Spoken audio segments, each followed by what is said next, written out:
For most of my upbringing, I was filled with an unshakable despair and sense of invisibility, unsure where I fit into such a vast and mysterious jigsaw puzzle of a planet.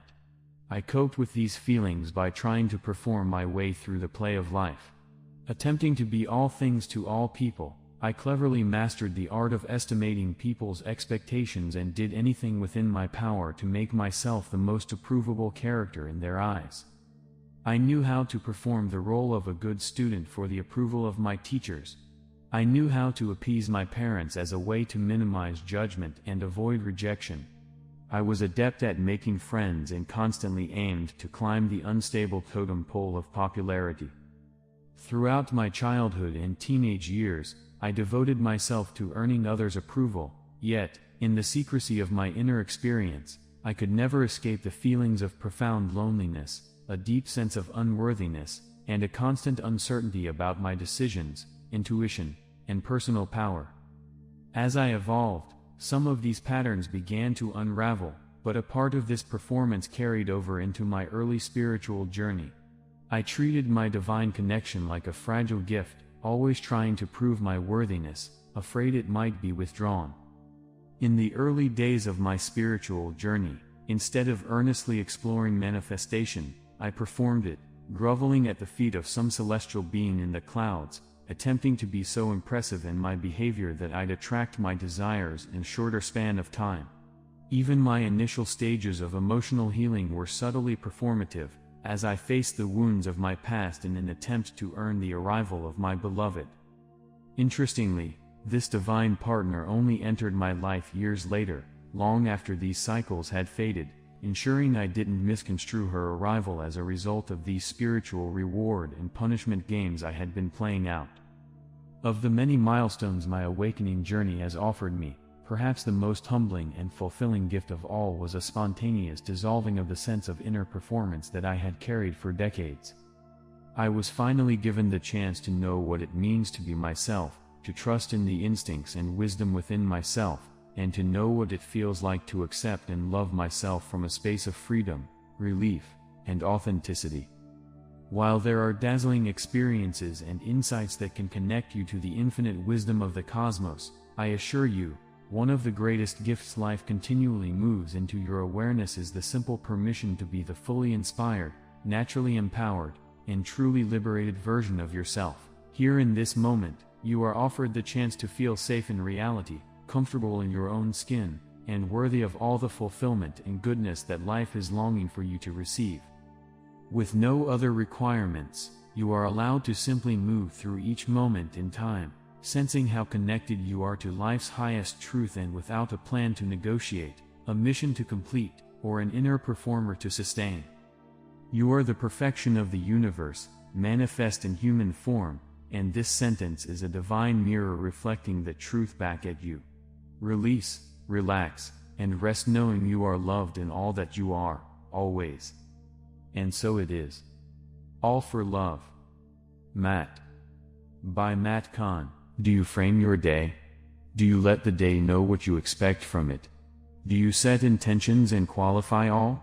With this in mind, when you awaken, sit with thoughts of wonderment and awe. Give points of gratitude and cite the outcomes you seek to occur in your upcoming day. See and most importantly, feel each thing. Then move from here into your actual day. This is the means to define further to universe what you seek to accomplish. This is how you might have a better day when framing it in this way. Add anticipation and excitement within the energy component you then attach to them. Surely with this mix, all can progress in the best manner to outpicture what you seek. What might this day produce? Add to your mix the preferred outcome and how you desire it to occur. Let universe know your preference. Set your intentions so they are framed by you as the co-creator of this day. You then determine what you want the day to produce for you. By this one action, you determine so much of the day, and then universe knows what you want from it. Frame the day. See all occurring in the manner you desire with the best, most productive outcome. Attach feeling and unbounded energy to your thoughts. Feel them. Then surrender all to universal knowing. Qualify all by adding, and something better still to whatever you have outlined, as universe does have universal knowingness and greater insights than you might now hold. So framing the outline of the day is most important, so this day unfolds as you desire it to be. Awaken to the endless and continual possibilities that are there for you, and each one, as you move in light and love. Always seek to surrender and then allow what will unfold accordingly. Allow in from a state of not knowing and surrender. It is truly the way to move more rapidly into that which will allow you to leapfrog over more routine status quo scenarios. By Robin. Ironically, you begin to send it out. The more love you send out, the more you actually fill, because, remember, everything you have is God's anyways, so the life force flowing through you is now being directed into love, and more portals are opening within yourself so you fill up more. When you are very self-absorbed, thinking too much about one thing or another, you are not in the moment, and so you are not in love. You are in worry and concern mode. You are in control mode. So you let go and you turn the other cheek, and begin to send love instead. Now you begin to expand out, and to expand your field, allowing the life force to flow through you. You cannot control the life force to flow more rapidly, and you cannot fool the universe with a few statements.